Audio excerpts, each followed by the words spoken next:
Perkenalkan, nama saya Charles Harsoyo, Fakultas Teknik Sipil, Universitas Pembangunan Indonesia, akan menjelaskan mata kuliah Hidraulika 1 mengenai zat cair dalam kesetimbangan relatif.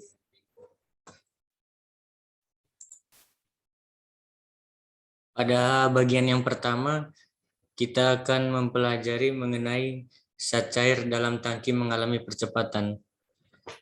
Ini dikatakan merupakan zat cair dalam tangki yang bergerak secara konstan, tidak mengalami tegangan geser karena tidak adanya gerak relatif antar partikel zat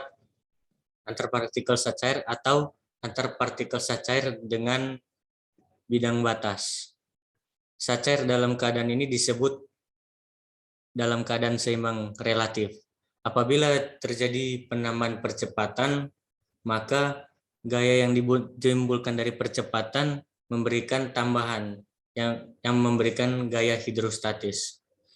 Zat cair dalam keseimbangan relatif apabila dalam suatu tangki yang dalam keadaan diam ataupun bergerak dengan kecepatan yang konstan dan tidak dipengaruhi oleh gerak relatif, itu yang disebut dengan zat cair dalam keadaan relatif.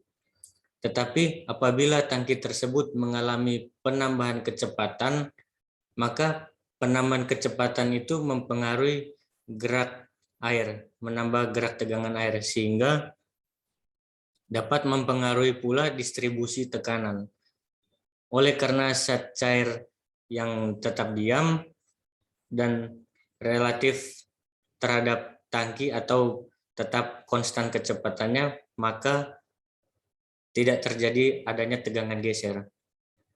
Dan di sini kita bisa melihat gambar dari tangki ini yang berisi air. Apabila terjadi penambahan kecepatan secara kontinu, maka air akan bergeser, yaitu itulah tegangan geser yang menyebabkan air bergeser ke belakang dan bergeser menghasilkan gerak horizontal.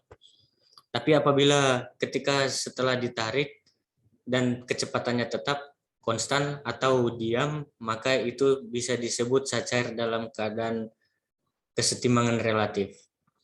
Dan di sini kita bisa melihat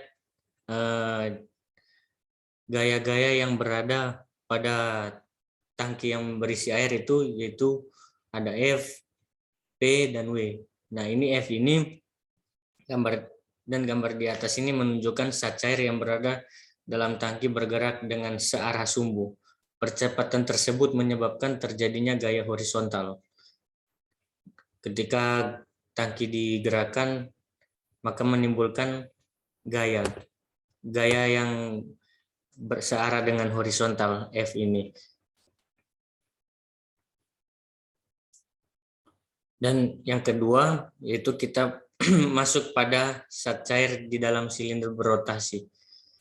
Apabila suatu tangki yang berbentuk silinder diputar secara vertikal dengan kecepatan sudut konstan, maka zat cair tersebut akan mengalami gaya sentrifugal. Nah, apakah itu gaya sentrifugal?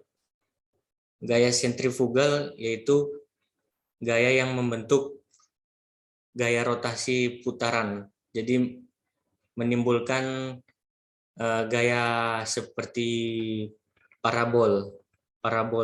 Di sini kita bisa lihat, yaitu ketika adanya penambahan kecepatan pada arah vertikal di silindris, perputaran tersebut, permukaan zat cair yang semula horizontal berubah menjadi parabolik. Permukaannya menjadi seperti parabolik. Dan di sini arah perputaran dari zat cair yang digerakkan tangkinya secara horizontal. Dan ini demikian yang saya dapat jelaskan secara singkat. Kesimpulannya, zat cair dalam kesetimbangan relatif memiliki keterkaitan dengan hukum Newton 2 mengenai hubungan antara gaya konstan benda terhadap percepatan, sehingga ketika tangki air berjalan dengan kecepatan tetap, maka tidak terdapat tegangan geser pada zat cair. Kemudian zat cair yang berada di dalam benda silindris ketika diputar silindrisnya, maka akan menghasilkan gaya sentrifugal.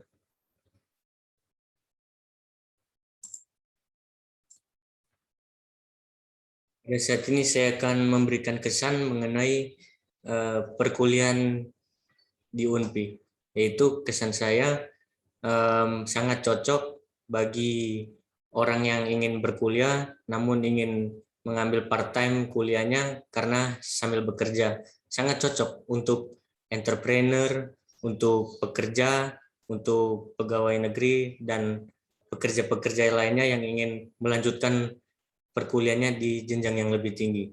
Dan perkuliahannya pun sangat efisien terhadap waktu dan juga memberikan kemudahan bagi mahasiswa yang masuk di Universitas Pembangunan Indonesia. Itu yang dapat saya sampaikan. Terima kasih.